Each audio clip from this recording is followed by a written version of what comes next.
عالم برزخ میں ثواب یا عذاب کے کیا اسباب ہیں؟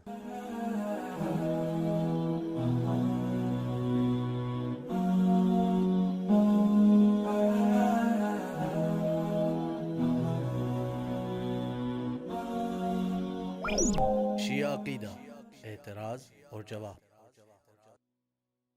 بسم اللہ الرحمن الرحیم۔ خداوند متعال قرآن مجید میں ارشاد فرماتا ہے ما اصابک من حسنۃ فمن اللہ وما اصابک من سیئۃ فمن نفسک۔ اے انسان، جو بھی نیکی تجھ تک پہنچتی ہے وہ اللہ کی جانب سے ہے، اور جو بھی بدی تجھ تک پہنچتی ہے وہ تیری وجہ سے ہے۔ اس آیت کے پیش نظر ہمیں یہ معلوم ہوتا ہے کہ انسان کے اعمال اس کے ثواب یا عذاب کا سبب بنتے ہیں، اور یہی اعمال انسان کو جنت یا جہنم میں لے کر جاتے ہیں۔ بالکل اسی طرح انسان کے اعمال اس کے ثواب یا عذاب میں زیادتی یا کمی کا سبب بنتے ہیں۔ بعض لوگ عالم برزخ میں خوش و خرم زندگی بسر کریں گے، ان کے پاس نعمتوں کی فراوانی ہوگی، اور کچھ لوگ ایسے ہوں گے کہ جن کے پاس نعمتیں کم ہوں گی، اور کچھ لوگ عالم برزخ کی زندگی میں ایسے ہوں گے کہ جو عذاب میں مبتلا ہوں گے۔ تو سوال اب یہ ہوتا ہے کہ یہ اسباب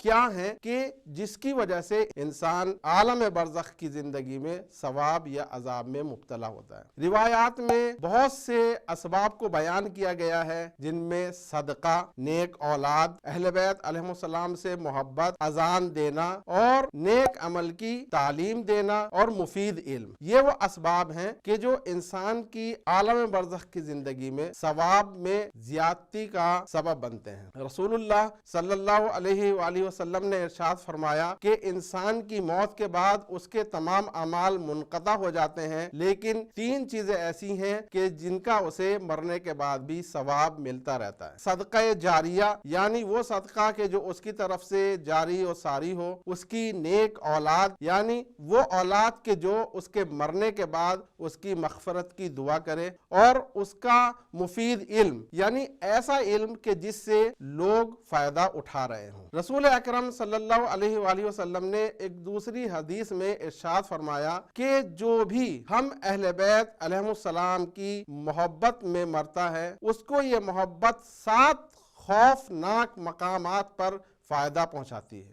مرتے وقت، قبر میں، روز محشر، نامہ اعمال دیتے وقت، حساب کتاب کے وقت، میزان پر، اور پل صراط سے عبور کرتے ہوئے۔ نیک عمل کے سلسلے میں امام صادق علیہ السلام کی حدیث ہے۔ ابو بصیر کہتے ہیں کہ میں امام صادق علیہ السلام کی خدمت میں تھا، میں نے امام علیہ السلام سے پوچھا، مولا اگر کوئی شخص کسی کو نیک عمل کی تعلیم دے تو اس کا اجر کیا ہے؟ امام علیہ السلام نے فرمایا کہ جو بھی شخص کسی کو نیک عمل کی تعلیم دے اس کا ثواب اس عمل کرنے والے کے برابر ہوگا۔ اب ابو بصیر امام علیہ السلام سے دوبارہ سوال کرتے ہیں کہ مولا اگر یہ شخص کہ جس نے یہ عمل اس شخص سے سیکھا اور اس عمل کو سیکھنے کے بعد اب یہ اسی عمل کی دوسرے لوگوں کو تعلیم دے تو اس کا اجر کیا ہوگا؟ امام علیہ السلام نے فرمایا کہ اگر یہ شخص دوسرے لوگوں کو تعلیم دے تو اس پہلے والے استاد کو ان تمام لوگوں کے عمل کا اجر و ثواب ملے گا۔ پھر ابو بصیر کہتے ہیں کہ مولا حتیٰ اگر یہ شخص مر بھی گیا ہو؟ تو امام علیہ السلام نے فرمایا کہ ہاں، اگر یہ شخص مر بھی گیا ہو تب بھی اس کے مرنے کے بعد اس کو ثواب ملتا رہے گا۔ یہ وہ اعمال تھے کہ جو عالم برزخ کی زندگی میں انسان کے ثواب میں اضافے کا سبب بنتے ہیں، نعمتوں کا سبب بنتے ہیں۔ اب وہ اسباب کہ جو انسان کی عالم برزخ کی زندگی میں عذاب کا سبب بنتے ہیں، زنا، شراب خوری اور چغل خوری یعنی لگائی بجھائی۔ رسول اللہ صلی اللہ علیہ وآلہ وسلم نے ارشاد فرمایا کہ جو بھی شادی شدہ عورت کسی اجنبی یا نامحرم مرد کو شہوت بھری نگاہ سے دیکھے وہ اللہ کے غضب کا نشانہ بنتی ہے، اللہ اس کے تمام اعمال کو باطل کر دیتا ہے، اور اگر یہ خاتون اپنے شوہر سے خیانت کرے تو اللہ پر لازم ہے کہ اسے قبر میں عذاب دینے کے بعد اسے جہنم کی آگ میں جلائے۔ چغل خوری اور لگائے بجھائی کے سلسلے میں رسول اللہ صلی اللہ علیہ وآلہ وسلم کی روایت ہے، آپ فرماتے ہیں کہ جو بھی شخص چغل خوری کرے، دو لوگوں میں اختلاف کا سبب بنے، لگائی بجھائی کرے، اللہ اس کی قبر میں اس پر ایک ایسی آگ کو مسلط کرے گا کہ جو اسے قیامت تک جلاتی رہے گی۔ تو